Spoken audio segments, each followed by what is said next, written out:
Warning, we're going to be discussing events for currently running weekly anime.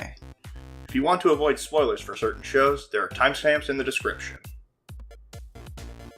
Hey everybody, and welcome back to the Timesink Anime Podcast, the show where everything's made up and nothing really matters. Nothing matters because we're all going to die in the cold, inevitable heat death of the universe anyways. Exactly. Thanks for picking up where I was going with that. How's it going, everyone? As per usual, I'm Jay, and this is... I am Rex. We're talking about week 10 of winter 2019. Yep.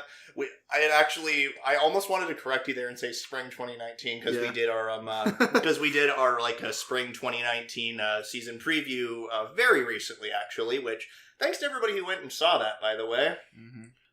So we're gonna have to get used to saying spring soon. Yeah, I mean we're getting used to saying the year, which that was a big problem when we first started. Yeah, I mean just God, it's a problem for like anything, whenever there's a new year, like having to write down the date. Or type in the like date. Anytime when you were a kid in school, and then you'd have to you'd be like, okay, it's the new year, 27.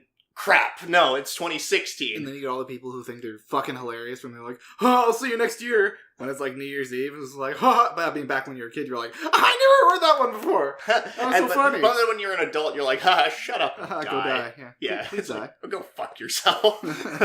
Go fuck yourself next year. It's like that's what I have to say to that. So for week 10, winter 2019, you got a little bit of news. This is kind of anime related. Critical Role. If you don't know who they are people do like a D&D show every week. As they call themselves, a bunch of nerdy ass voice actors. Yeah, they are anime voice actors, and they got funded for an animated special, which they made a Kickstarter. Original goal was $750,000. And it's at like 6.5 million now. Yeah, I think. Because didn't they reach like 750,000 in like less than 12 hours or something like that? It was like less than an hour when they reached their original goal. Yeah, and they just had to keep making stretch goals because like people kept donating, and if you follow like Liam O'Brien and Matt Mercer and people like them and all those guys on Twitter, like it's just a bunch of incomprehensible gibberish on some of them. Like they were not expecting people to deliver this much money to back the project. Yeah, so at this point I think they have enough stretch goals for like 6 episodes or something. Something like that. Which is going to be really cool to watch. Because I would highly recommend at least checking out Critical Role, because it's just really fun listening to very good voice actors play D&D. Yeah, exactly. And just like seeing how they like dedicate themselves to character. Matt Mercer is the DM for the group. He's a very, very good DM. Like anybody who's watching like the show or wants to be a DM or any kind of like tabletop person, just watch the show and take notes from him, because good lord, like that's the kind of DMing people aspire to. Exactly. Yeah. Like I thought I was like, oh, I'm pretty good at it. And I was like, it's like the fucking scene in Wayne's World with was it Dio? No, not Dio. No, Alice Cooper. Alice Cooper, and they're like, we're not worthy! Yeah. Oh, man, no, that's great. And then you have Travis Willingham, who does a lot of really cool work, and his wife, Laura Bailey, which, congrats to them. They actually they have a child now. Yeah, and I think Laura Bailey's going back to Fruits Basket. Yeah, she's voicing she's in the English dub. She is voicing, I'm pretty sure, the main girl in Fruits Basket. So, yeah. I didn't know if she did the original voice for her. Yeah, she did? That's awesome. Anyway, very good for her. So, Critical Role gonna get a new animated thing. Yeah. We the next one, we brought this up on our season preview, but just in case you haven't watched that yet. One Punch Man Season 2 is going to air exclusively on Hulu next season. Very obnoxious. Yeah, cue the waves of disappointed fans everywhere. Cue the waves of the people setting sails to their pirate seas. We don't encourage piracy, but... Yeah, I mean, I definitely... Yeah, I can kind of understand why people would do that in a way to boycott. You know, I don't want to pay for all these different subscription services. Yeah. But also at the same time, like, if you want to watch the series and it's on a service you don't want to use, like, either pay for it or don't use it, or don't watch it, in my opinion. Like, you can boycott it by not watching it. Yeah, exactly. I think that's it's sort of like the whole anime strike debacle. Like, people just didn't use anime strike because it's like, oh, we already have to use the Amazon Prime Video and we have to do the $6 service on top of that. Screw that. We're not using it. Yeah. And when nobody used it, that Amazon kind of realized, okay, maybe we shouldn't do that anymore. And, oh, hey, so decide with your wallets. Don't, Exactly, yeah. like... And if it means, like, holding off on a series for, like, a couple weeks, then I would personally say just don't watch it. And most of these times you'll be able to watch it just a week later. Yeah, exactly. And these kind of things. That's all that I found for this week. Yeah, that's it for news. So anyway, let's drop anchor and let's start talking about shows for this week. Starting with 2 episodes of Boogiepop and Others. We have a brand new arc. Yeah, we're officially actually caught up this time. Yeah, we are, because like we said in last week's podcast, we had watched the entirety of the Boogiepop at Dawn arc. That was really cool. If you Still, they didn't explain the whole, like... distorted world thing. Yeah, maybe that was a flash forward to the end of the series or something? Maybe it's a flash forward to the end of the series, but notice the keyword is, like, kind of... Well, actually, I said distorted world, and I'm pretty sure that actually isn't what Boogiepop said. Because the main villain of this arc is the King of Distortion. I don't know if I'd use the scary term... name. I'd say antagonist. Yeah. I wouldn't use the term villain. Yeah, well, okay. At least so far, Antagonist. based off what we know about him, because... He's trapped all these people in the Moon Temple, as he calls it. And so far, we haven't seen him hurt anybody. At least from my perspective, it seems like he's getting them to confront problems of their past and try and get past these problems. I'm not entirely sure about that, because as soon as one of the plethora of many new characters that were introduced, a couple characters were brought back, like Kei Mitoki. She was actually brought back, and I was actually wanting to see her again. Actually, it's like, oh, she's just like a really tiny class rep. She's adorable. And then we also have Toka's boyfriend showing up. Oh, yeah. Yeah, it's like, hey, that guy's back, finally. Yeah, it's like, hey, remember when he actually was in the series? The only other one that did make any sort of, like, impact on this episode was a guy named Mabura. I forget his first name, but Mabura is basically Hacker Man. Yeah. He's like a high school student and a genius hacker, apparently. I don't know how he managed to do this, but that's... I don't know. It's study. Probably personal study or whatever. Yeah, I mean, whatever. The thing about him is, he had confronted the King of Distortion, kind of realizing, yeah, this is all a dream, pretty much. And then immediately after that, the King of Distortion basically materialized a monster to come attack him, sort of like turning his dream into a nightmare. And that kind of... It kind of attacked him, Yeah, it would certainly chased him and wanted to scare him. It might be because he's not going along with the... With the illusion. Yeah, with the illusion. He's like... Because the King of Distortion is thinking, like, well, I want people to... He could be doing it for, like, good, evil reasons, like... I want them to do this. Sort of like do how... the thing, like I say, or I'm going to kill you. Sort of like what Jean was trying to do with the Imaginator powers. Exactly, yeah. Like, they see themselves as the good guy. Yeah, exactly. By the way, so they brought up something very important about the King of Distortion, at least who the potential idea for who they are supposed to be. Taratsky. Does that name sound familiar to you, aside from in the context of these episodes? No. Taratsky was somebody that Scarecrow was investigating in, like, it's pronounced Teretsuki. I heard it was Taratsky. Oh, is it? Okay. I'm pretty sure it was Taratsky. It's weird to pronounce it that way in Japanese in my head. Anyway, go on. So Scarecrow had actually been like looking into him in like in the episode he was a big part of. Like he noticed the weird thing about the hospital with Nagi. Like it's like, oh, there's this hospital that he funneled a bunch of money into. It's not too big of a deal. He's a philanthropist, but it's worth investigating anyway. Was that guy? Yeah, it was that same guy. Ooh. And they kind of delved a little bit more into that character. I wasn't expecting them to do this, but kind of seeing these plot lines sort of converge on each other. It's really cool to see.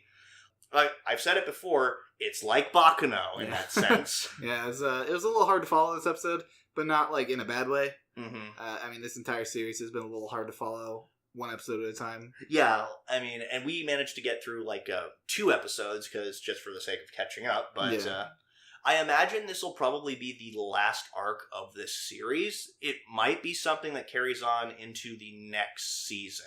This was the most recent episode was 15, right? Yeah, 15. I think so. And it's gonna be 15 out of 18, if I remember correctly. I'm remembering. Yeah, 18. Remember a little faster, would you? Anyway. 18 episodes, so 3 more episodes and like 2 more or 3 2 or 3 more weeks. They might squeeze another 2 episodes in at the end. Yeah, or, they or they'll could. go like a week into the next season, which happens a lot for shows. I don't know, but the interesting thing about this is just like all these new characters that are being added. As hard as it gets to follow sometimes, I think this is a pretty good introduction. So I have a question that... So when the guy like kicks himself in the head in his dream, and then he wakes up, is he really awake? Or is that just like a second dream level? Oh. So he's going to be like, freaking out later when he realizes, I'm not actually in a dream. You're thinking this is some like Inception level bullshit? Yeah, or, God, what was that? That movie where they're like, not, Paprika. Oh, Paprika! Where they're like, what even is real anymore? Yeah, but, I mean, to be fair with Paprika, that's kind of Satoshi Kon's whole shtick. What exactly is real? Yeah, he probably actually woke up, because... Yeah, I imagine so. Like, and he sees that everybody else is still asleep and kind of trapped in a dream. It seems that what the King of Distortion wants is to turn, as he puts it, turn everything into gold. Like, take the distortion in people's hearts and turn it into gold. Yes, the Smash Mouth lyric. All that glitters is gold. I was thinking Led Zeppelin, what you unenlightened plebeian. Anyway, the problem with that is just the idea that they're basically living in a lie, pretty much. And that's the biggest issue that I have with it. The thing they're feeling isn't real. It's like, it's wish fulfillment is what it is. And I guess you could argue that if they died feeling fulfilled, then that's sort of like an ethical quandary here. But it seems like Taratsky, or the King of Distortion, is just...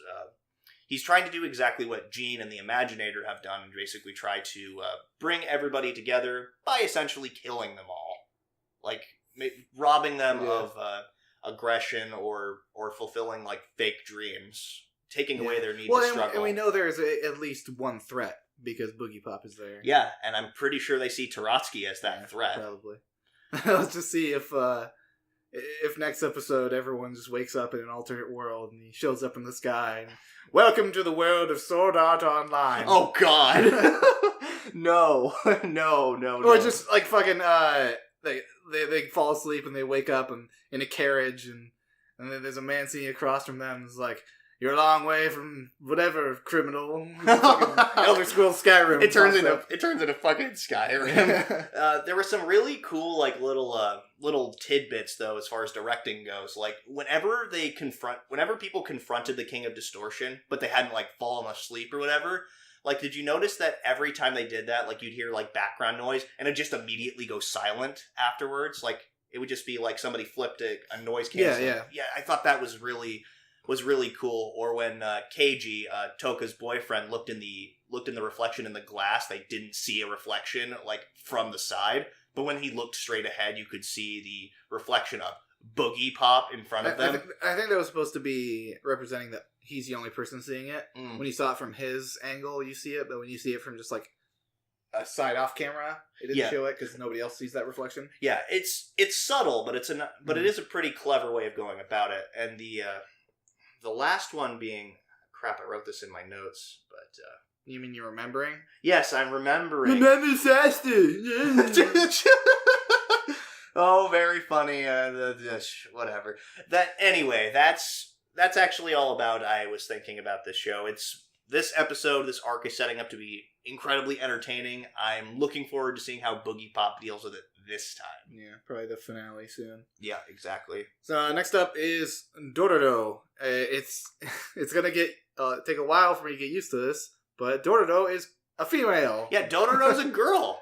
I personally never would have guessed because like the series has done quite a lot to assume that it's like make you assume it's like, oh, they kind of dress like a boy, they act like a young boy. Most people that have come across Dororo have called him boy. So it would just immediately lead you to believe, oh, it's a boy. No, it is not. Dororo is in fact a young girl. Yeah, it's funny seeing her get flustered at the end. Yeah, like, yeah. Wait, did you see anything? It's like, did the nun say anything about me? I was wondering if the nun was like confused for whatever reason, or like she didn't actually examine her. I don't know. Maybe like I think that they handled it pretty well. It's like, because at the end, it's like, it must be difficult traveling with such a young girl. I was like, wait, what? Yeah. Like, I'm sorry? Yeah. It's like... but the meat of this episode was was Dororo's past. Yeah, the past, telling of Dororo's past, which was basically a fever dream, for one thing. Yeah. I can definitely understand Dororo's hate for samurai a lot more now. Yeah, I think it was a really cool directing decision to show the entire flashback in like grayscale, sort of muted colors, except for anything that was red. Anything that was red was incredibly vibrant and stuff in their mind because of the red spider lilies. But not just the red spider lilies, literally everything that was red. So the blood was incredibly vibrant, the fire was incredibly vibrant, and so were the red spider lilies, which we find out why as the episode progresses. Yeah. Oh man, the hardest scene for me to watch in this episode was when after Dororo's dad died and her mom went up to like the soup kitchen place. Yeah. He just had the guy pour the hot soup into her hands. Oh god. I was just thinking to myself, oh god. Oh jeez. I was like, that's gonna hurt. And then they just did a really good job of making like she was shaking and there was like a sizzling noise. I was like, oh god. It's like, ugh, god. It's like so cringy to watch. Yeah. I mean, just geez, that was so that must have been so painful. But she was desperate, and we'd like to make an addendum to something we'd said a few weeks ago. Dororo's mom did not die of getting raped. Thankfully, she just died of starvation, which is what I had initially thought, but I wasn't entirely sure. But this episode confirmed it. She starved to death, which, ouch, that's gotta suck. I also have some choice words to say about Dororo's dad. So I can understand the whole getting revenge on the samurai thing. Mm-hmm. I don't necessarily... So I don't agree with his method of let's just rob all the samurai. Because that's just going to cause more problems and your people are going to get hurt more in the end. But that being said, I wasn't in the situation. And if I was, my opinion would probably be a little different. Yeah, the interesting, and we see like the consequences of his actions later when there was somebody that he'd raided had survived the attack, but then met him in a wounded condition and tried to kill him. Which that scene was awesome, by the way, because when he picks up the sword and just like tosses it and cuts off the guy's leg. So unrealistic, but it was awesome. Who cares? It was cool. Yeah, like I'm pretty sure swords don't spin that way, but whatever. You do if you're an anime dad. Yeah, anime dads are the best dads, unless you're Shao Tucker. Fuck you. But remember, for Father's Day, thank your dad. Unless you're Shao Tucker.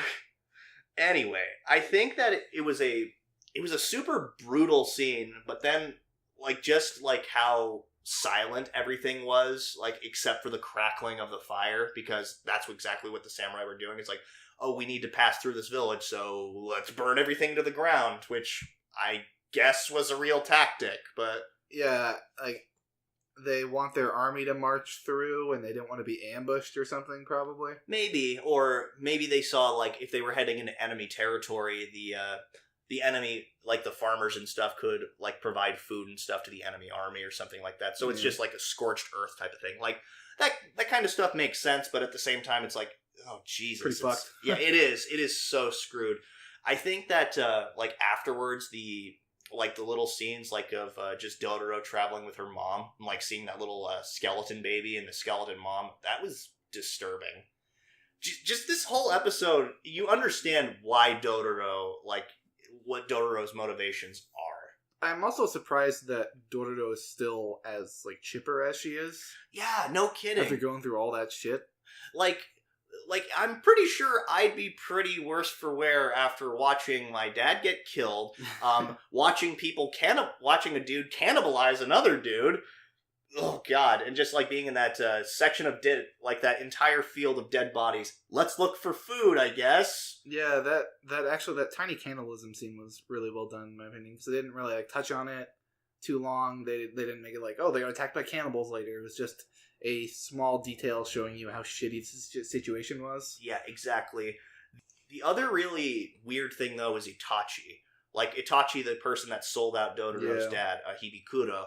I have very conflicting feelings on him, really. Any positive feelings? Well, do I have any positive? Well, he kind of is, like, shaped Dororo's philosophy in a way. Like, you have to actually be smart and think. You can't rely on strength from this point forward. Which they bring up a good point. Yes, he sold out his his former boss and stuff. Unfortunately, his boss did kind of have the wrong of it. You can't just rely on brute force forever. Like, yeah, I mean, okay, it's definitely good reasoning. very, again, much like Dororo's dad, very shitty implementation. Yeah. Like, yeah, like if Itachi and Dororo's dad ended up like sitting down and talking and, you know, working out their ideas together, they probably could have worked out a lot better in the end. yeah, exactly. You could have had Itachi's ideal of, you know, because he said like if you work your cards right, you can end up being like getting a lord position or something. Yeah, like we're getting in good graces with the local lord. and Granted, that would turn. could have what? Go That ahead. would have turned, but that would have turned, basically made Hibikudo a samurai, which would have been the very thing he hated most. Yeah, but there's a situation of if you're dead, you can't do anything. Mhm. So what he could have done is ended up getting in good graces with the Lord, maybe schmoozed up, got a little bit of like a higher rank, you know, made a stable place for his family, and then at any point after that, he could have like lashed out and fought back. Maybe, but I don't know. This whole situation was messed up beyond recognition. Yeah. It's interesting to see Itachi try to, like, the scene after he betrays Hibikudo, has him get shot in the legs, and then, like, starts walking away. Like, when Dororo calls out his name, like, he gives a smile, but it doesn't really seem like a happy one. Like, it's sort of like he regrets actually having to sell out a young kid. I mean, he's probably upset about some of the things, but at the end of the day, it's like, I'm choosing survival over whatever. It's a shitty situation, but unfortunately, that's what he had to do. Going back to, like, the not flashback part of this episode, I thought it was interesting seeing how much Hyakimaru actually cares for Dororo. Yeah. Because he was just walking around like, Dororo, sick. Yeah. Head fire. Yeah, he didn't know how to explain it, and probably because he's still getting used to his voice, he doesn't really know exactly how to, like, talk that way. Just, like, their body's hot, pretty much, is what he was trying to say. I was surprised he could even talk that much. Yeah. I don't even know when he learned to talk, because he couldn't hear for the longest time. Yeah. When did he learn what words meant? Maybe, like, because there's probably a lot of traveling, I guess, off screen. Yeah, probably. It has to be. Also, we get probably one of the most cheesy fucking stingers ever in this show. Like when Hyakimaru's dad at his mansion, they were like one of his messengers. Oh yeah. Yeah. I lost my shit. Yeah, it's like he was fighting a man with prosthetic arms. Yeah. Lightning bolt stinger.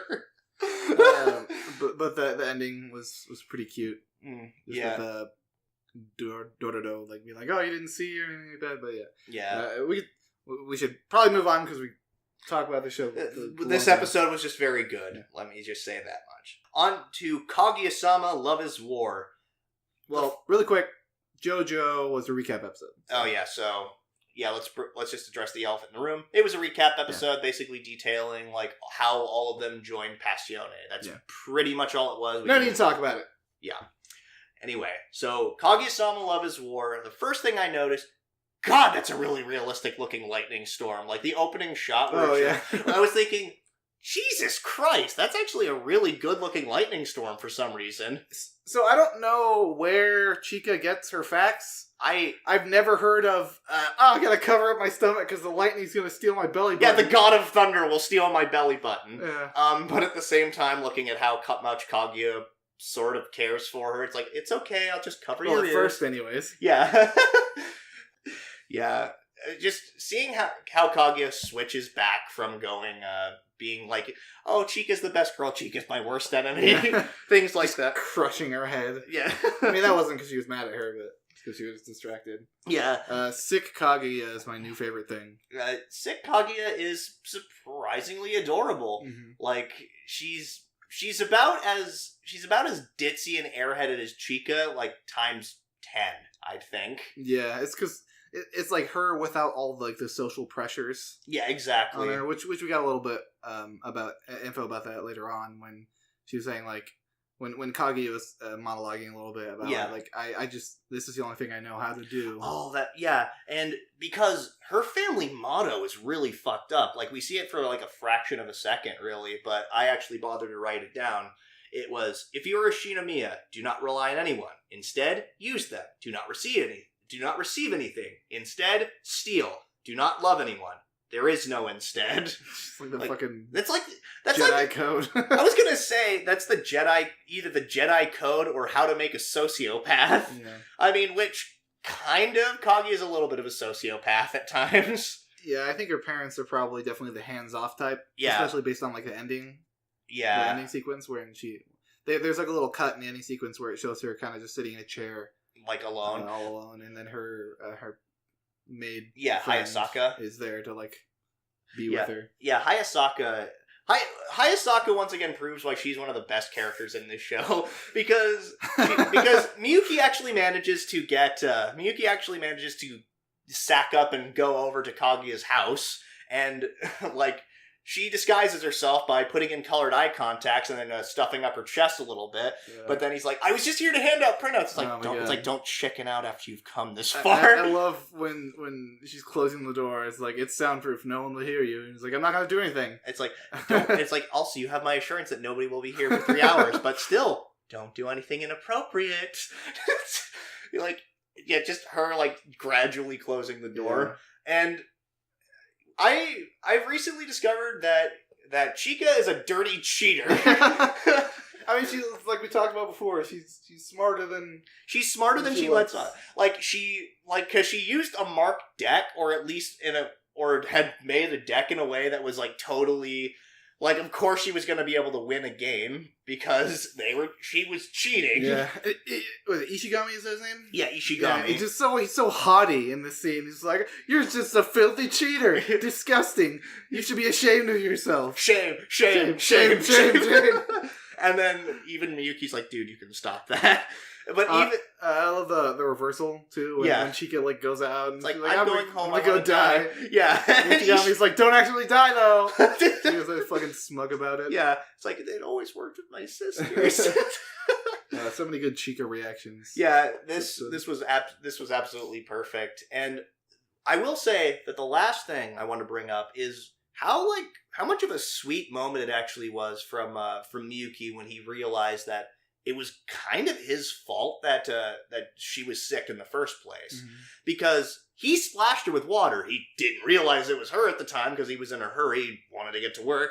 But when he realized that, his thinking changed from, it's like, oh, I want to win just because I want to see just how she acts like a total baby, like in his perverted fantasies, because teenage boy, but whatever. And him actually saying, no, I have to win because I have to make up for what I did. And that was actually a really nice moment from him. It's the most roundabout way of confessing about it, as is par for the course for this show, but it's still a really sweet moment. Yeah, we get the bed scene was also pretty sweet. Yeah.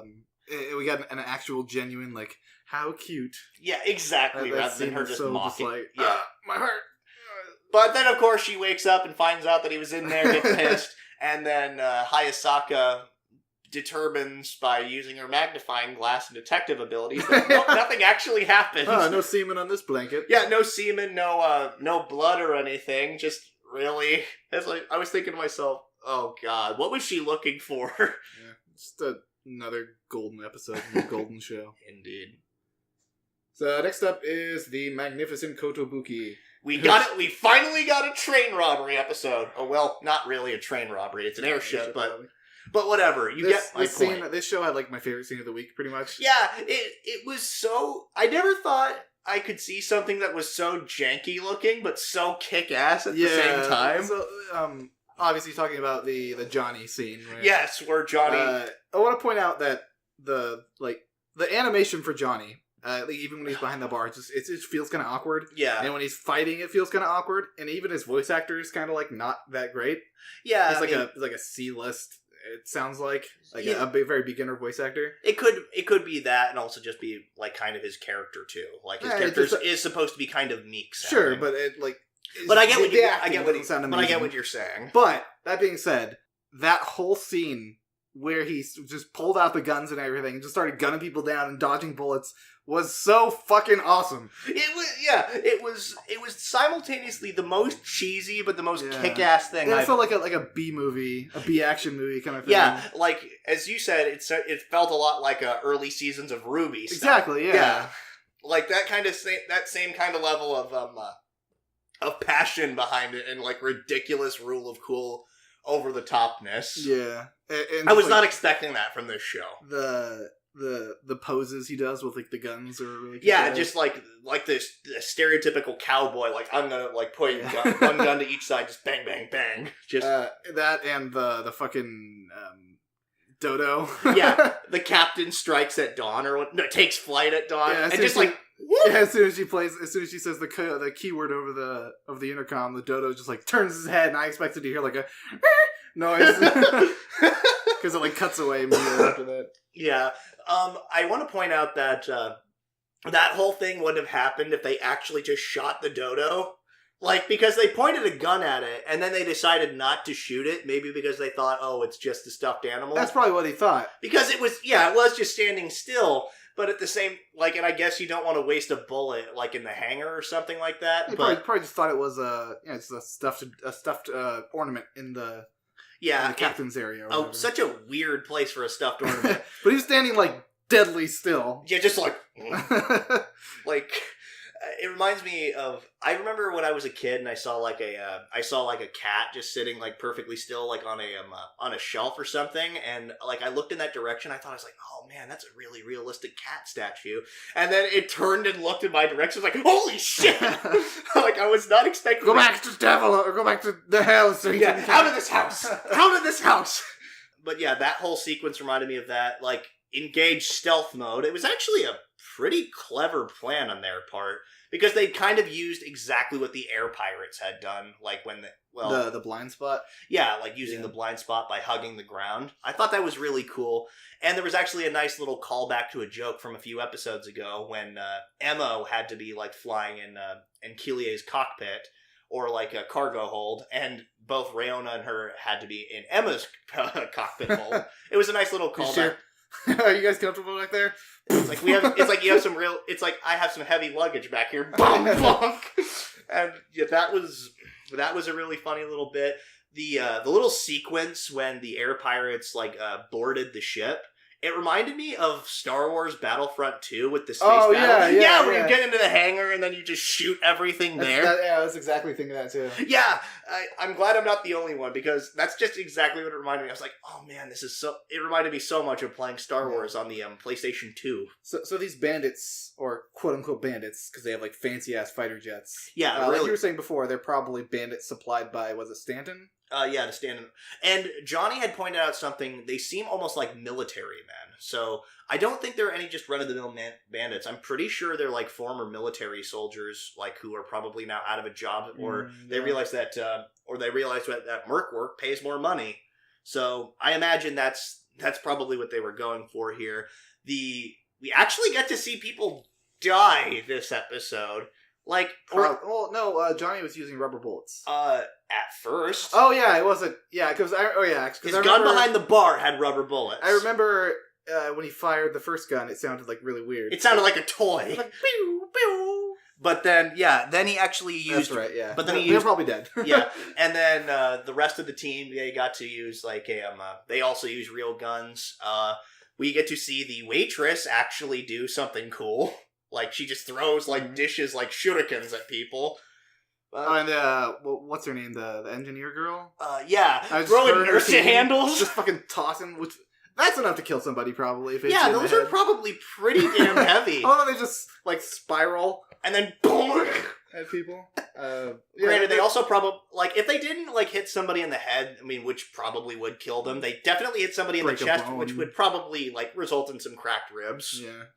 This wasn't like a super plot heavy episode. It was mostly just dumb action. Yeah, it was dumb action and just and since it's kind of fitting into the sort of Old West theme, like, oh, we've got a gunslinger, the uncatchable Johnny. Yeah, and I liked the little thing they did with him where It's like, oh yeah, I remember, she'll be forever in my heart. And then, like, I had a feeling she wasn't dead. And later on, they're like, yeah, she just left him. Yeah, it's like he didn't throw away his guns. Like, he stopped using them, but he's just kept hoarding more guns. But yeah, I think that this next one, like, it looks like we're winding down and getting into like the final like bit of the arc. It seems. Yeah, probably the main enemy. Like, it's probably gonna be Stanton. Yeah, I imagine so. And the last little bit from this episode was the madam saying, "Yeah, we're never taking a job from you again. It certainly is dangerous to be famous, so be careful." It's like, well, that's not ominous or anything. Next up, Mob Psycho 102.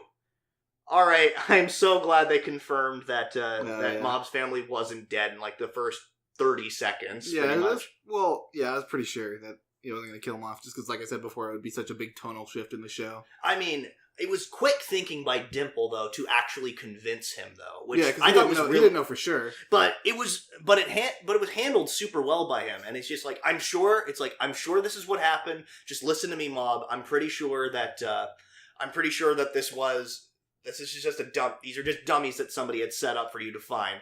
And then he actually convinces Mob that he needs to calm down, and without actually saying, okay, never mind. He does say calm down, which, when does that ever calm somebody down? It kind of calmed him down. It was weird. He went from like question mark down to 100. Yeah, because he was still like fuming. He was 100% obsession. Yeah, and it was, I need to find these bastards who attacked my family and burned down my house. Which he finds them like almost immediately. It's like I sense all of a sudden he has clairvoyance now. Yeah, it's just like, and even Dimple's like, did he just learn how to do that? Well, I mean, that's what he's been doing like the whole show, pretty much. Yeah. Especially, I think they started off at the beginning of the season, where he like learned how to control the plants. Oh yeah, that's right. Yeah, he's just kind of starting to learn how to control his powers a lot better, which I thought was super cool. And he seeing Mob actually like getting serious, I forget how scary it is at times, because like, and just here when he actually got like super frustrated and like, it's like, use something other than electricity. It's like, oh, is that really all you can do? Well, I guess then you're no threat. You're free to go. He just throws him. But then of course Reagan saves the day by calming him down and actually saying it's like, I'm pretty sure your family's fine. Like, there's no way they were actually hurt. Like, if they were on their way, that must have meant that somebody had already known about it, had tracked them down, set their house on fire so they wouldn't get targeted. Yeah, which he proves to be 100% right. I think that Reagan is probably the only person that could have done that. Yeah, to just make him go just to zero, pass out immediately because he was so exhausted. Yeah, exactly. I didn't expect what's his name? Sho? Yeah, Sho. I didn't expect him to be on their side. He's on their side in the most messed up way humanly possible. Because for one thing, his motivations are, I hate you, Dad! I hate you, Dad! I beat you up, Dad! Yeah, I fucking hate you, Dad! That's pretty much his entire motivation. That's the main reason he wants to take down his father's organization, because he hates his dad. Yeah, I guess it's kind of cool of him to be like, well, I want to get Mob angry, so he'll go attack my dad, but also I don't want to hurt his family. I just want him to make it think I killed his family. Yeah, it is certainly an interesting way of going about it for sure, because as Reagan pointed out to Dimple when he's like, did you lie to him about that? It's like very risky of you to do that, because if he found out that you lied, he'd hate you forever. And very much the same thing if he finds out about Sho, he's probably going to get very pissed off at him.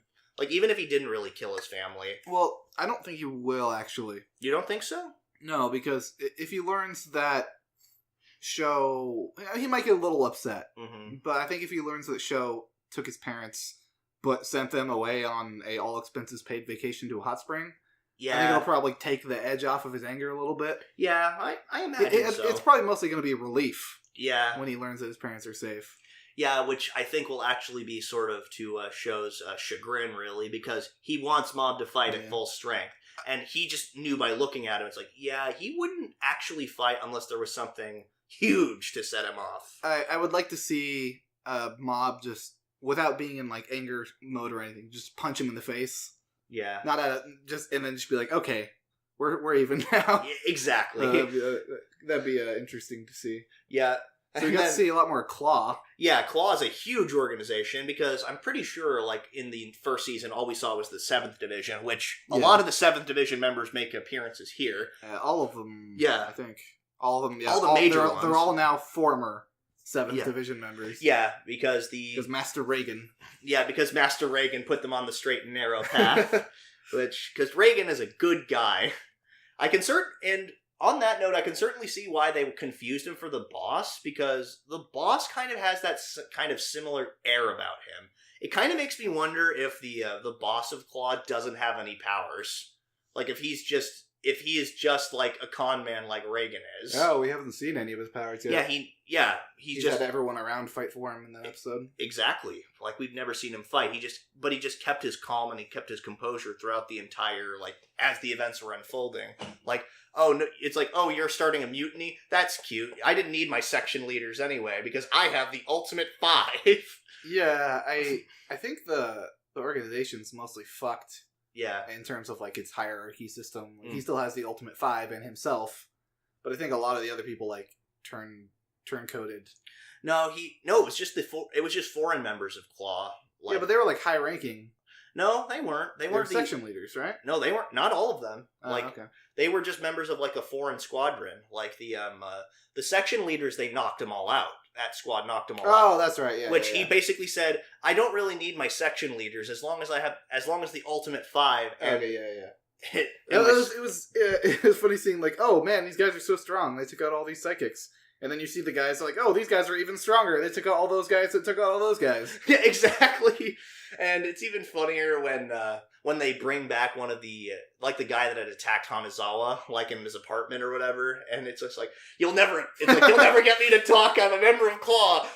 It just dunks him in water. I'll talk. They did the same thing last season, too. Oh, they did? With the whip guy, the energy whip guy. Oh, yeah. I think they did the exact same torture on him. He's like, oh, okay, I'll talk. Please stop. Yeah. So, yeah, solid psyches from these guys. Yeah.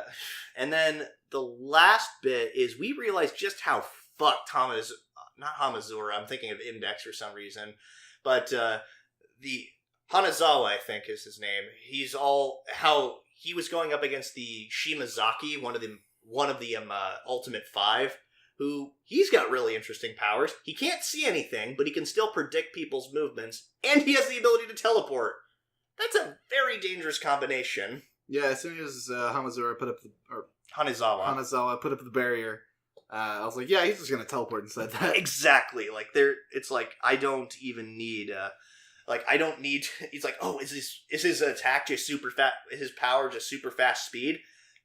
Close! Yeah. It's like that's at least a good attempt, but you still got your ass kicked.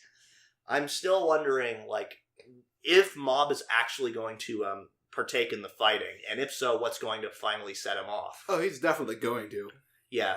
I guess the question is just a matter of, what exactly is going to set him off there? Yeah, because the only time he usually ever fights is to protect people. Mm-hmm.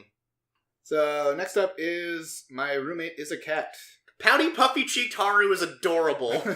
Like, just look at those puffy cheeks. Yeah, so much pouting girls this season. Yeah.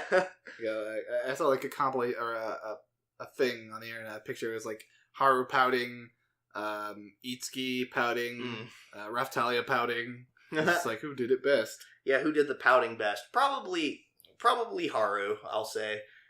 I like Haru pouting. It was just because I think the thing about it is, like, she is like the most tsundere to ever tsundere. She's also a cat. Like, just the mental gymnastics when she's thinking to herself, it's like, oh, I'm just worried about him, that's all. Like, I don't really miss him or anything. Like, just really? That's how you're gonna deal with this? Yeah, it was a little weird having the Haru segment of the episode start first. Yeah, I thought that too. It's like, wait, we're starting off with the Haru segment? That's a way to break formula. It was a welcome break from formula, but I wasn't expecting it, and it was pretty awesome. And I've said it before, I'll say it again. Oh my god, Taro's so wholesome. Oh my god, yeah, like when his family comes back, he's Just just like, like, welcome back, I'm so happy you're back. So, yeah, he's so wholesome. Like, it's just, hey, let's play, I'm bored. It's like, I'm lonely. It's exactly how I think like an old dog that would sound like. Yeah. If you could hear him talk. Yeah, he does sound like it. Just like, I'm bored, my family left me. It's like, they'll be back. It's like, I don't know when they'll be back. And then, best part of this episode, though, was just Subaru at the autograph signing. Because it was just such a big moment of growth for him. For one thing, him actually appearing in public with a lot of people when we've seen he's got crippling social anxiety. And he even does, like, the social faux pas of somebody, like, if you're ever at a restaurant and somebody says, hey, enjoy your food, thanks, you too. It was exactly kind of like that. I felt personally attacked because I do that so much. Just and then like, as soon as I leave the store, I'm like, okay, bye. But on the inside, I'm just like, I can never go there again now. We have to burn it down. That's the only option. Yeah, that is the only option. The moment that Subaru actually, like, that little boy showed up and wanted to shake his hand, that was such a nice moment because, like, just for one thing, the kid was just super adorable. Like, just him, like anybody who's been starstruck like that before knows what it's like. And just seeing that and just, like, seeing a young kid be like that, it's just like, oh, that's actually kind of sweet. And the fact that his hero actually kind of reached out to him, that was also a really nice moment. The kid probably reminded Subaru a lot of himself. Yeah. As a kid. Pretty much. Just, like, being so enthralled with books. Yeah, being so enthralled with books. Like, he even specifically said, I've read this book, like, so many times. Like, he's read the same book a bunch. And the fact that he came there to get an autograph signing and actually asked, hey, will you shake my hand, please? Yeah. It was just such a wholesome moment. But then we get exactly what we were expecting when Nana finally shows up and sees the truth. And that whole bit just basically, it reminded me, it's like, is it just a thing in Japan where they try to out-polite each other? Yeah. Yeah. Actually, it is. like, I mean, that's what I figured because... I mean, and I've heard rumors of that, but it's interesting seeing it's like, I'm sorry, they were this. They're basically trying to keep the status quo, which is actually nice. They're basically trying to explain themselves and really kind of say, no, it's like we both kind of messed up here. Like, so there's no need to really, like, get upset about it. That was a nice moment too. His manager or Kawase, his editor, is super good at smoothing things over. Yeah, he's like, Kawase is such a bro, pretty much. He's obviously very experienced with handling, like, public. Yeah, exactly. Or something. I'm sure he has other people that he has to work with. Yeah, like, I mean, this definitely was an episode which reminded you, oh yeah, he actually is probably pretty competent. Yeah. Because most of the time you just see him fawning over Haru. Yeah, like, most of the time he's such, like, a loud, obnoxious goofball. Like, and it's always refreshing to see characters like this actually have, like, some depth to them and actually realize, well, wait, they're actually pretty competent. I can understand why he was assigned to him in the first place. And the fact they're actually getting along so well. And even Subaru saying, I hope we can continue working together. Yeah, that was really nice to see. Yeah, like, because think about how annoyed Subaru was just, like, being around him. Just like, I can't believe this guy's my editor. I want to go back to my old editor. Can I have anyone else, please? Mm-hmm. And just seeing, like, him actually change his tune was super nice. And then we get to the Haru eradicating the house scene. Oh, man. I just love this. Like, I don't know why I'm just pissed. I got to kick this feeling out of me. Yeah, I got to get this feeling out of me. And even Tara was just like, no, what are you doing? What are you doing? It's like, I'm sure that's not good. That's bad. That's very bad. Because as soon as, I think the trigger was seeing Taro's family come home. Yeah. I was like, where the fuck is he? Fuck this book. Fuck this tissues. Yeah, fuck the tissues fuck all these tissues. I'm gonna throw them out all over the place. I'm gonna jump in this sweater and get super discombobulated. And Subaru coming home and thinking, oh god, my house is destroyed. It must be a burglar. Well, I don't have anything particularly precious to me. Haru! Yeah, that was cool. The first thing he thought of was that was a really nice moment. Like, and how he wasn't even particularly, like, pissed off when he realized, oh, wait, it was you. Well, the thing is, like, it's a weird situation. When you're punishing animals for doing something wrong, you have to punish them, like, immediately after they do the thing. Otherwise, they're going to be like, why are you doing this to me? Why am I being punished? Yeah, exactly. The other really cool moment, because in another break of formula, they actually kind of merged the two perspectives together, which is something that we had been bringing up throughout the runtime of this series, pretty much. Except they merged it together, but they went like forward to it. They went to a further scene, then they went back to an older scene, then they went back to a further scene again. It was just a little flip floppy, awkward at the end, in my opinion. Yeah, I can see that. I think that it's actually maybe a sign that maybe they plan on doing something more like this, like where their perspectives are kind of more overlapping now that they're actually getting closer. Yeah, that's probably going to be what they're going to do near the end of this show. Yeah, because even Subaru is thinking to himself, like, oh man, it'd be so awesome if I could actually understand what she was trying to say to me. I doubt they're actually going to be like he completely understands her and can suddenly read his cat's mind. I don't know, because ghosts confirmed. That's true. Supernatural is already a thing in this world. That is true. The other really nice scene is when Haru's having like a flashback, pretty much, of her like, is everyone following me? Just making sure like her siblings are still behind her, but then looking back is just like, well, I don't really have to look behind me anymore now, do I? Because it's just me. And then she does. Yeah. For Subaru. Which is, and it's also kind of interesting because it's not just him looking back in her direction to see if Subaru's following her. It's also just her looking forward still towards the future, because that's something even Subaru kind of realizes. He can't change the things he's done in the past. He can't change any of that. All he can really do now is focus on the present and try to make it better and try to make up for the mistakes he's made, which I thought overall was a really nice message in this series. Next up, Price of Smiles. Oh God, I was not a character I didn't want to die. Yeah, I like. So when we were watching this episode, I was like, man, he sure is one of my favorite characters. Yeah, that was actually something we did say before. It's like, yeah, I agree. It's like, Gale's a great character. Oh, he's dead. Great. So I'm sad that he died. It didn't really hit me that hard, though. It was kind of like, it was Miller, Harold. Yeah. His death didn't really hit me that hard because just the pacing of it, of these past two episodes, has been just awkward. I think that I agree with that, but at the same time, I also think that they handled it pretty well, because Gale was somebody you had kind of seen interact with the squad throughout the entire time. Harold was somebody you hadn't really seen as much of. Like, but here we actually got to see like some personal moments between him and his squad mates, and it was just something that had been kind of building up for a while, I think. And him actually like the scenes with him and Stella, like when they're just kind of by themselves, like him sort of berating, like him complimenting her on the fact that she's finally showing some humanity for a change, or the fact that the two of them just kind of started laughing together. Like, those were nice moments that I think kind of emphasized it. But I can kind of see what you're saying. Like, it did feel a little bit... Yeah, it was... Throughout the entire series, they definitely have built up Owens as a character. Yeah. And I think this was a good point for him to die. Mm-hmm.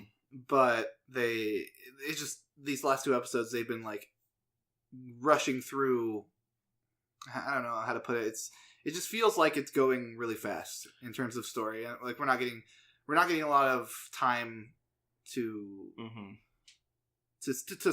to deal with like the current setting of the war. Yeah, it's like this was kind of like a slice of lifey episode for the most part. And when you're throwing like those kind of goofy episodes right after like really serious episodes, it's really hard to pull off well.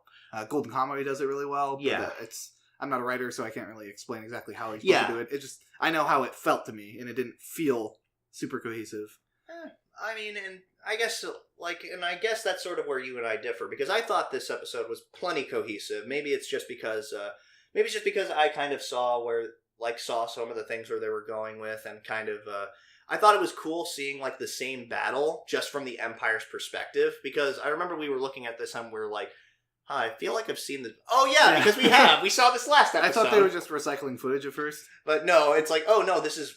I mean, I guess you could say technically they are, but but it was for a reason. Yeah, it's like we're just seeing the same battle. Like, I think that the interesting thing for for this whole setting and kind of how our two main leads, Stella and Yuki, like that battle specifically was central for them and their character development because they both lost somebody really important to them. Harold's death was handled a little bit more sloppily, I think, than Gale's was, but hearing Stella actually like scream, that was pretty damn sad and really especially good. When it's like a point that she doesn't emote very much. Yeah, and actually even Lily is shocked and is actually sad for her, the fact that she's finally emoting. And like the last little bit where you see like Huey and Guy like drinking some of Guy's whiskey and her. Oh yeah, guys, yeah. Yeah, and then her seeing basically seeing Gale's ghost just say, "We're on a mission, hand it over." Like that's a pretty big way of. I thought it was a pretty powerful way of showing. It's like, well, yeah, that's really kind of how people, I imagine, would see like somebody dying. Like they see them in situations or a situation they imagine where they were there and kind of wish they were there. I thought that it was a pretty nice way and a pretty powerful image to end on. At least for this episode. I will say that definitely the voice actor for Gale in that death scene stole the show for me, just because he acted out that scene just beautifully, like saying everyone's names and how he wants them to like stop the war, just stop it. You basically, because that ends up what he reveals his entire goal is. It's like, we're the ones creating kids like this, kids who can create nothing but bloody battlefields and stuff like that. It's our responsibility it's our responsibility to lead them through to the end of it, and beyond that, a world like the shining world of tomorrow. I think Gale was one of my favorite characters in this show because of that. He was like, you can tell he's like a battle hardened, grizzled soldier. But he's the soldier with the heart of gold. Like he's the old man. He's the big daddy, pretty much, because even Lily acknowledges he's kind of like a fussy old man. Yeah, I'm a little. So I've had a lot of fun with the show so far, but I'm a little worried it's not gonna end in a great way. Yeah, it's probably gonna be like an average ending, something I won't remember for a long time, really. But yeah, which is a shame because I really liked this show. Like, I definitely see how, like, it might end up being, like, only maybe a 6 for me at the end of this, which is above average, but that's really about all it is. Yeah, 6 is still good.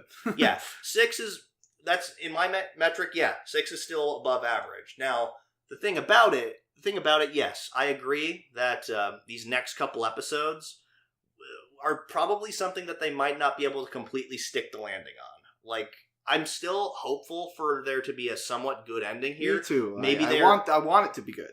Yeah, maybe they're planning on writing a sequel, like best case scenario, because as you pointed out, like it seems like this, judging from the intro, they they aren't really going to be able to enable like Stella and Yuki to meet in a unless that's just symbolic. Yeah. Could be what the intro was. It could, which it very well could be, because the intro kind of flat out lies to you. Yeah. Like, and I pointed that out after we'd watched this episode, like, because you had addressed that very same concern with me, and I was like, well, to be fair, like, you think that judging from the intro, Joshua's going to be a character who's going to be around for a while, and he's even fighting Stella, and he dies in, like, the third episode.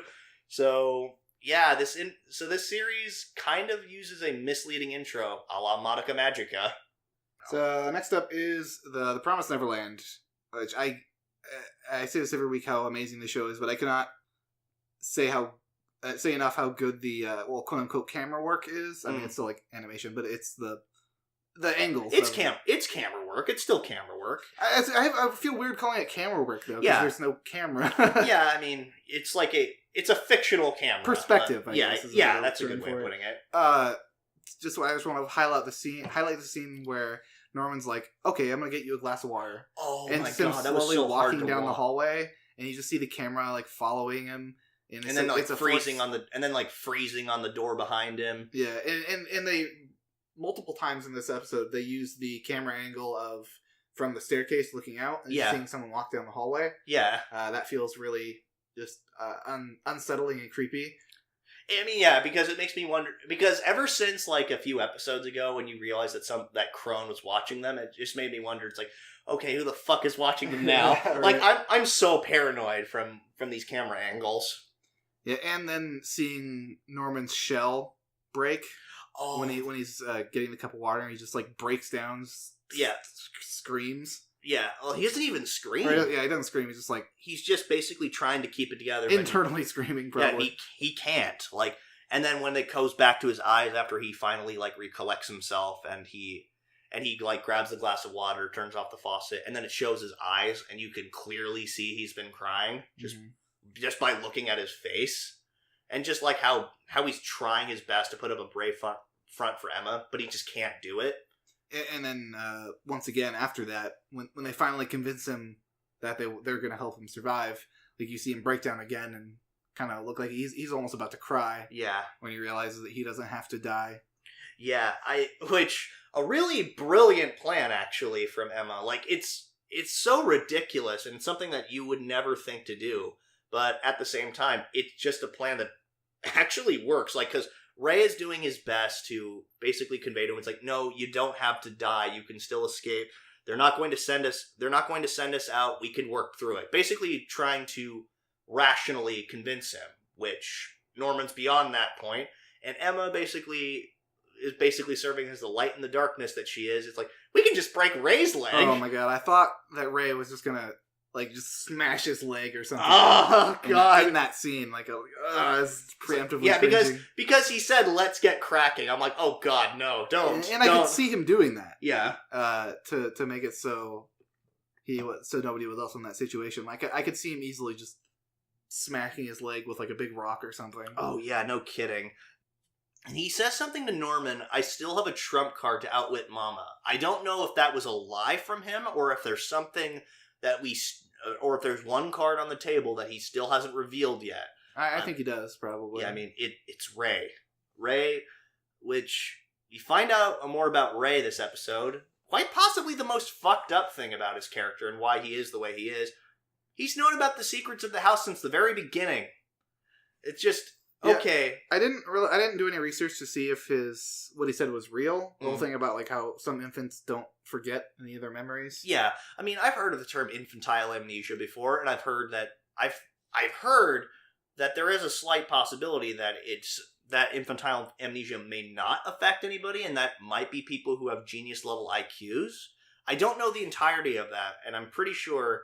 And like you said, I haven't done any personal research in it myself.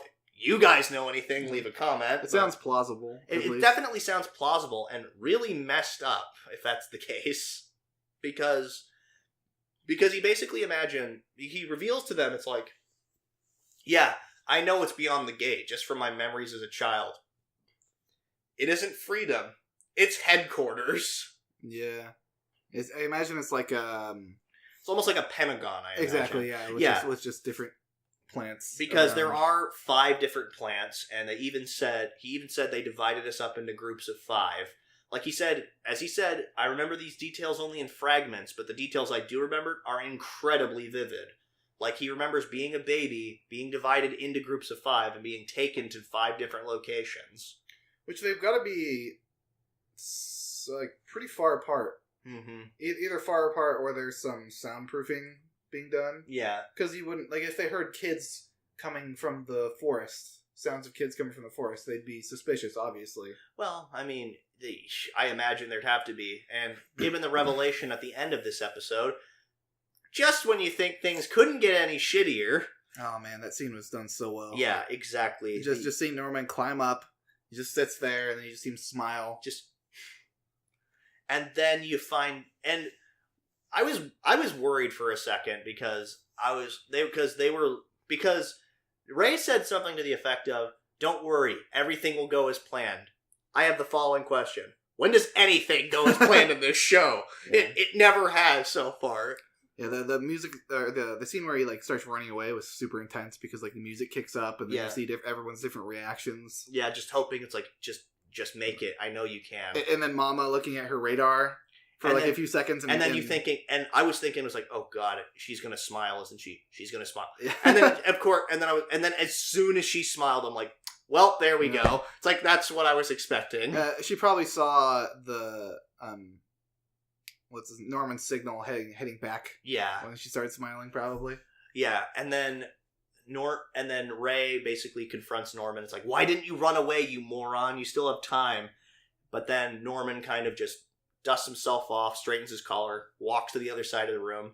Again, this show has a really big deal, makes a really big deal of, spending a lot of time building an uncomfortable atmosphere by showing somebody slowly walk across the room. Yeah, they're not afraid to use silence. Yeah, before he finally turns around and said, "There's a cliff."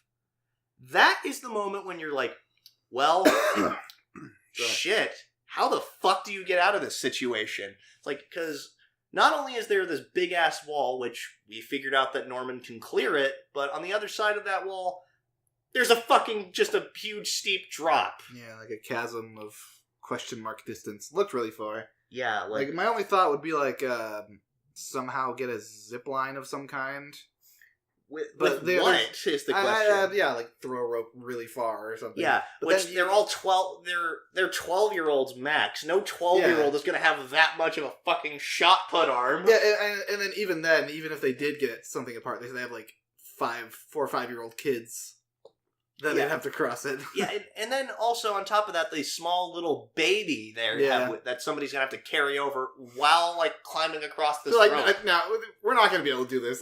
Just drop it. Just drop the baby in the hole. Oh, God. It's like Sophie's Choice. Bye. Just bye. I forget your name, little baby. Oh, my God. Yeah, so I'm definitely very interested to see how they're going to figure out. It's probably going to be Ray's last trump card. Yeah. Is the thing that's going to get him there. Yeah. If they even get there. I imagine that this season is probably going to end with them escaping. That's where a good friend of ours has said that's probably the likelihood of where this season is going to end. Which, god damn, they better make a second season of this show. Yeah, I'm sure soon. they will. Now, Quintessential Quintuplets. School camping trip! Yeah, boy, Miku is just the master of absolutely cucking herself.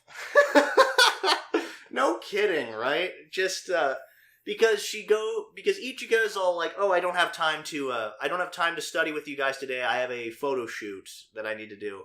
Now, Miku, do you think you could go in my place? I feel like I don't know, she could have handled it better, but she's not exactly socially adept in the first place. She's pretty socially inept. Yeah, I'm surprised I guess she probably normally doesn't have to deal with that. Yeah, with guys confessing to her, because Ichika is, as she even acknowledges, Ichika is someone who's probably really popular, has probably had to deal with this kind of stuff like this all the time. Mm-hmm. Miku is definitely a lot more reserved and stuff, so probably doesn't have people approaching her, just because that's the kind of air she gives off. Nobody's ever really confessed to her. She doesn't really have confidence for that, so... Well, okay, so I was surprised by the guy who asked her out, or asked Ichika or whatever. Because he, in the end, wasn't a super asshole guy. Because at the end, he was like, well, fine. And also, I'll tell you the reason why I like people, or why I ask people out. Yeah. And then he just let it go. I feel like most stereotypical characters in the situation would try to make a big scene about it or whatever. Which he did at first. It made a little bit of a stink, but he let it go. Eventually, he's like, fine, I'm not happy about it. My point is, he's better than the stereotypical jerk face, characters.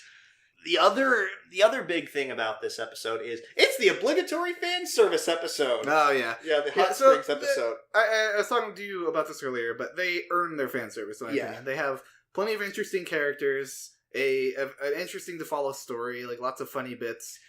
As long as you don't force fan service in all the time, and you have an interesting story with interesting characters, you can have some fan service. Yeah, it's okay. I kind of rolled my eyes a little bit at this. I'm like, okay, you know what?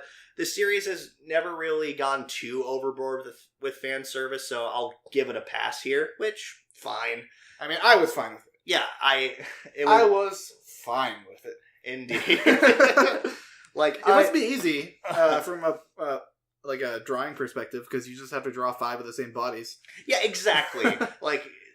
They're basically just 5 of the same characters, but as we pointed out, the only difficult part would just be trying to remember, okay, which character had which hairstyle, and even Miku doesn't part her hair that way. That's why this is wrong. stuff like that.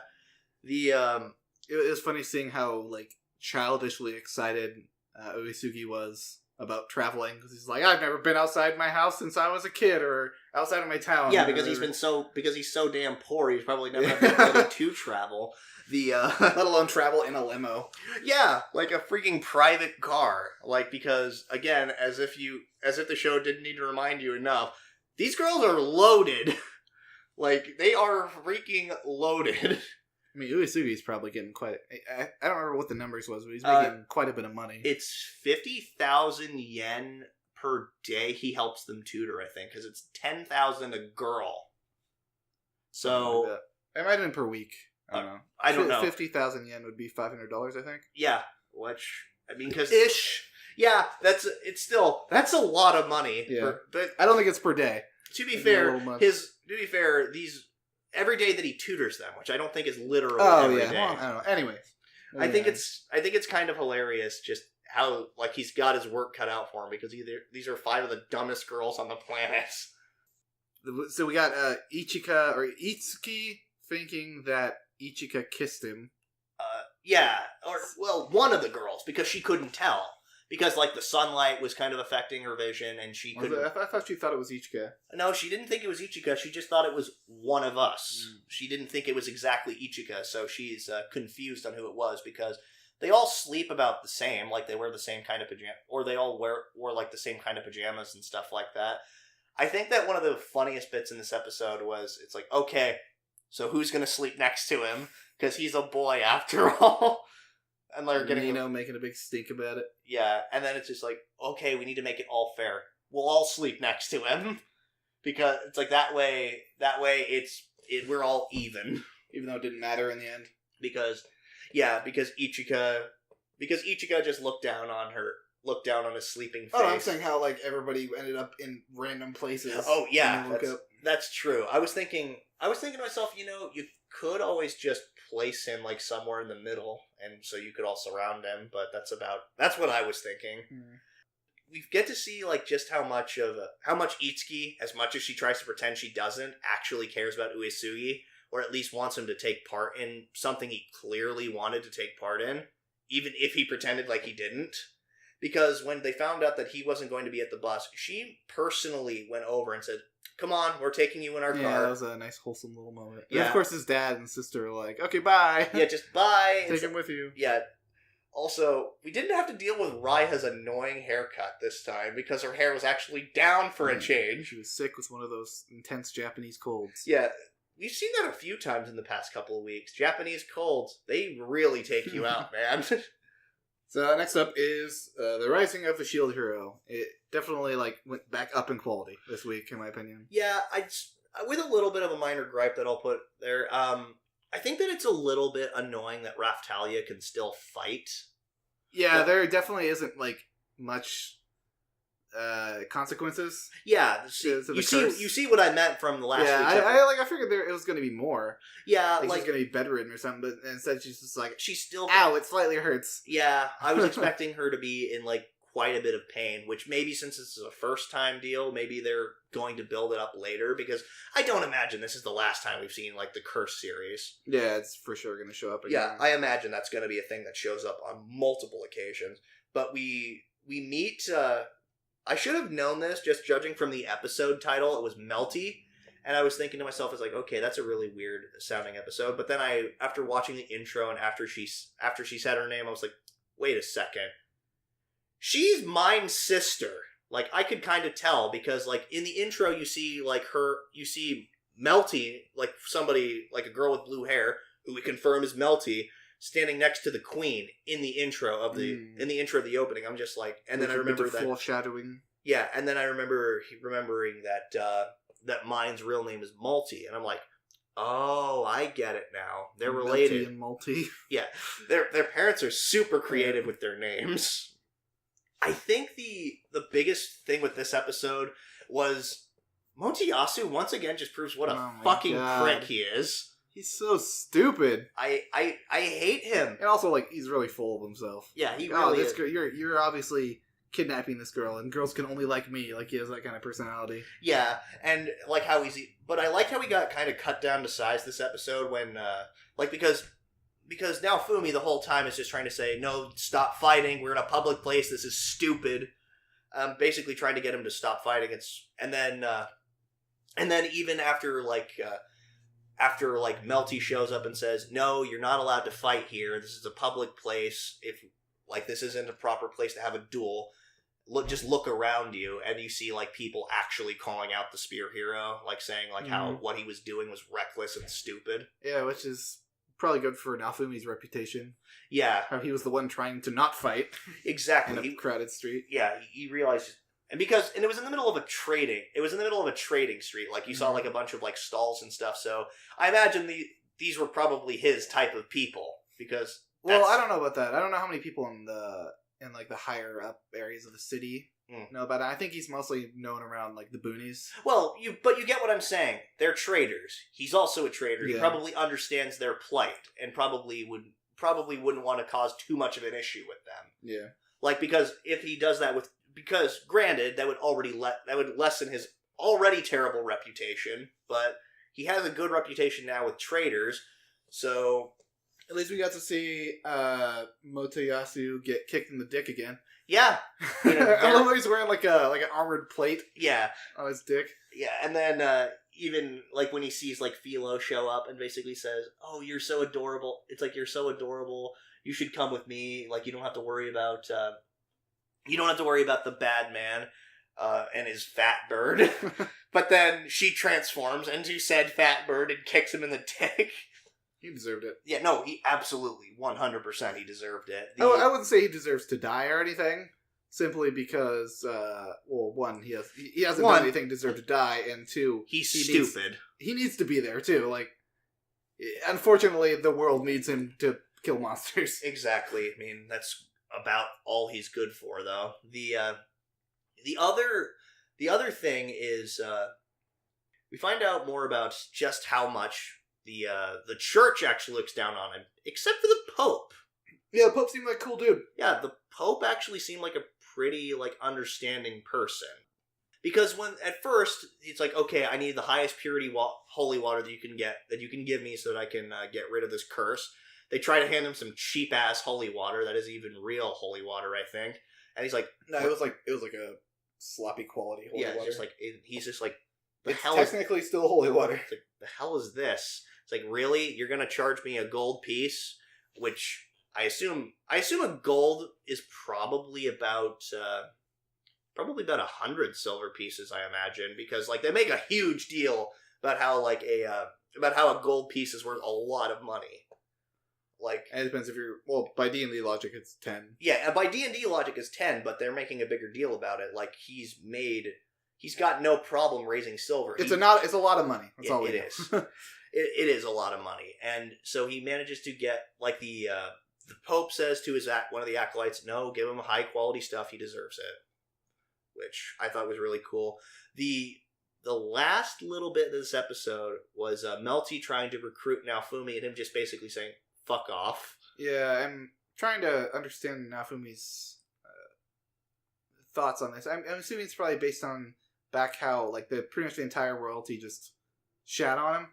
Yeah, he's got no reason to trust the royalty at this point. They probably, in his mind, he's probably just protecting himself. The royalty all fucking suck. They've already said they set me up in a terrible position in the first place. They're the ones responsible for this, so I have no rhyme or reason to actually trust any of them. Yeah, it's probably the reward is not worth the risk.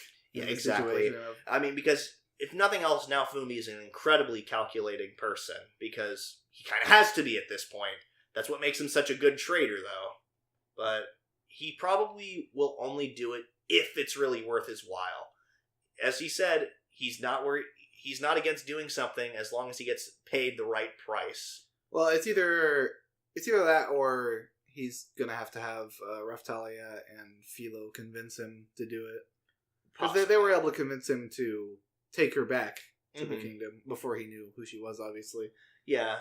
But yeah, it's probably definitely going to be you scratch my back, I'll scratch yours kind of situation. Yeah, I imagine it has to be. And maybe here in the next few episodes we'll meet the mysterious queen finally. Which is interesting that the queen and the king live in different parts of the kingdom. Do they? Yeah, they do, because remember a few episodes ago when we see the queen talking to that weird assassin person, and they were in some weird steampunkish kingdom, and then it cuts back to where the story is taking place, and it's I thought it was Mine talking to the assassins. No, it was the queen.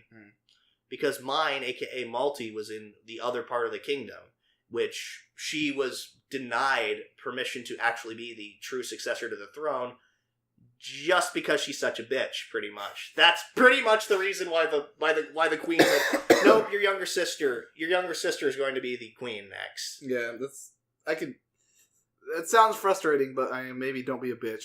Yeah, don't be a bitch, and you're probably going to end up being the queen someday. Then you can be as bitchy as you want, assuming your citizens don't revolt and cut off your head with a guillotine. Yeah, or she can just die. That'll be fine. Yeah, I'd be okay with her dying. I'm okay with Motoyasu not dying because he's just an idiot, but Mine dying, I wouldn't even care. She's comically evil at this point. Yeah. Last on our list, Run with the Wind. Presenting quite possibly the hardest episode of this series to watch. Yeah. This was painful. Yeah, just watching Shindo run up that hill, and it was watching him run up the hill wasn't as painful as watching everybody else's reactions to him running up the hill. Yeah, how we actually see Kakeru start to get teary-eyed because he's just so kind of just overwhelmed with just how determined Shindo is to try and finish it. And also probably the fact that he's just worried about his teammate. There's no way in hell he'd actually be able to do this. Yeah. It was really hard watching the contrast between, you see the crowd cheering him on, yeah, and then it cuts you can do this. Then it cuts to his family, and they're breaking down crying, or his mom is at least. Yeah. Just watching him almost die on his feet. Yeah, and which I thought he I didn't think he died, but I thought he collapsed, and then the race was over. But yeah, but then he gets back up, and his coach tries to tell him no, I'm taking you out of here. He tries to actually get the sash off him, and he pushes it away, and then just starts. Oh no, that was a scene before what I'm talking about, because he collapses, and then it cuts away, and then later it cuts into him running to the finish line. Oh yeah, that's right. And multiple times it's revealed the coach tries to stop him. It's raise your hand if you. It's just raise your hand if you can't run anymore, and I'll pull you out of the race. Which I definitely understand why he doesn't want to. There's if he doesn't finish, then he essentially is ruining everyone else's chances to race. Yeah. No one else the next day even gets to run if he doesn't make it to the finish line. Yeah, it's solely riding on him, and I can't believe how much freaking endurance, stamina, willpower he actually had to finish the race. Because it was, each section is 20 kilometers? I don't remember off the top of my head. I'm pretty sure it's 20, and Jesus Christ, the fact that he did that with, a severe fever, was collapsing on multiple occasions. Uphill. Yeah. Which, that's even more fucked, because they put him on the uphill section because he's, the best person to run uphill. Yeah. But now the fact that it would have been probably easier for him to run if it was flat ground. Mm-hmm. He probably wouldn't have been as wrecked. Mm-hmm. But just the fact that he has to run uphill the whole time. And they did a really good job from his perspective showing how absolutely exhausted he was. Mm-hmm. How they muted out a lot of the sound or dampened it he was underwater. Yeah, and his eyes would his vision would kind of focus in and out, stuff like that. That was all really clever directing decisions. And then finally when he finally finishes the race, he finished in last place. Shock of all shocks. I'm just surprised he even finished. Yeah, no, I am too. And everybody was cheering at the fact that he did finish because again, that couldn't have been easy. And I imagine it must have been absolutely excruciating to have to do that. And the racecaster even said he'll be known for years as the man with the most courage to run this race. Exactly. I thought that was super cool. And I'm pretty sure that he's only a freshman, so he'll definitely have a chance to run again. He's either a freshman or a sophomore. One of those two. Going back to Joji, so we learned that he does indeed like Hana, because when the coach yelled to him, was like, well, Kakeru says if you like her, then run. Yeah, because I forgot. I'd almost forgotten. That was a part of the that was a part of the episode. Yeah, the Shindo part definitely stole the episode. Yeah, exactly, because that completely overshadowed everything else that had happened. But this was also a really good part. Joji had his head up his ass pretty much while he was running for what happened is exactly what we thought would happen. He was so distracted from the race.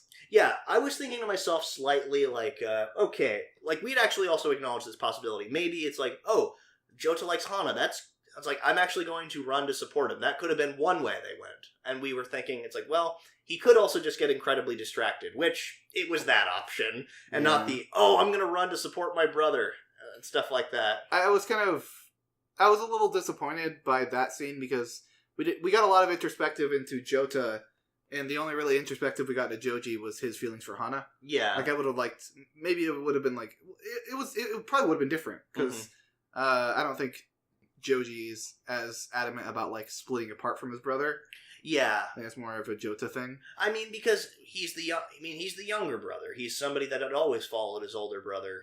And Jota, being the older brother, realizes that's something that's gonna have to happen eventually. They can't be the same person forever. He just knows that.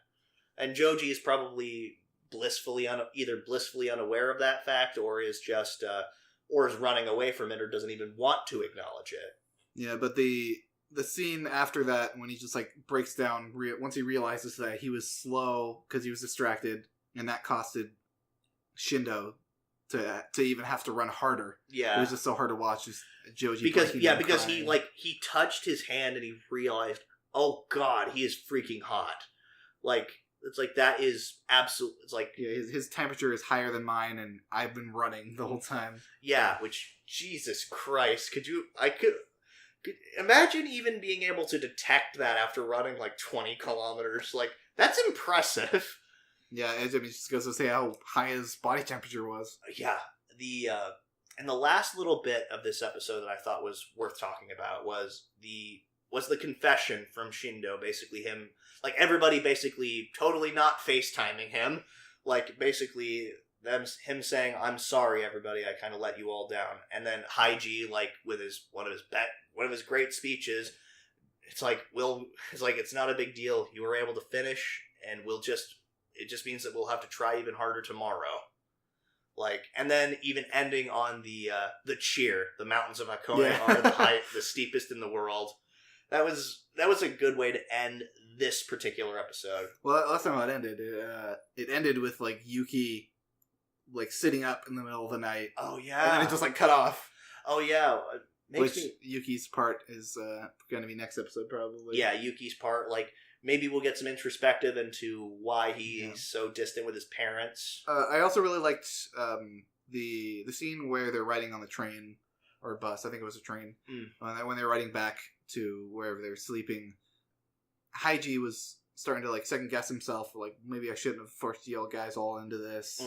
What was even the point? And then Kakeru reassuring him that even if you forced us to do this, I still thank you for it. Oh yeah, that's right. And it kind of relit Haiji's motivation there. That was really cool to watch. Yeah, this series continues to be freaking amazing. I cannot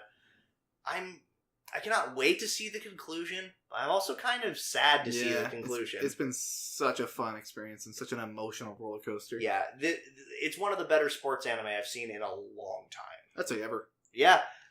I don't know about ever. I haven't really seen that many sports anime. Well, then ever. Oh, okay. That's, you know what? That's totally fair. Anyway, so that's going to do it for this week of the Timesink Anime Podcast.